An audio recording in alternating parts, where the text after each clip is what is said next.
Si Jesus ba ang Diyos na kasama ng salita? Ang sagot ay hindi. Bakit? Ito pansinin mo. The Word became flesh. Naging tao o nagkatawang tao ang salita. Ito ang ipinako nila sa cross. So malinaw na ang Word ay si Jesus. And verse 1 says, in the beginning was the Word. Sabi ni John, eternal at pre-existent si Jesus. And the Word was with God. It shows distinction. Magkaibang persona ang Word na tumutukoy kay Jesus at ang God na tumutukoy sa Ama.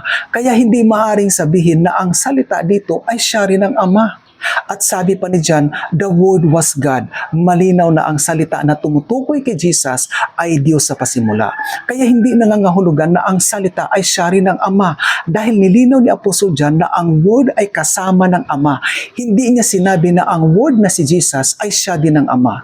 Kaya ang the Word was God ay simply means si Jesus ay Diyos. Hindi siya naging Ama, kundi kapareho siya ng divinity ng Ama. Kaya hindi maaring sabihin na God the Son was God the Father, kundi the Word Jesus is fully God, distinct from the Father, but sharing the same divine essence dahil sila ay iisa sa pagka-Diyos.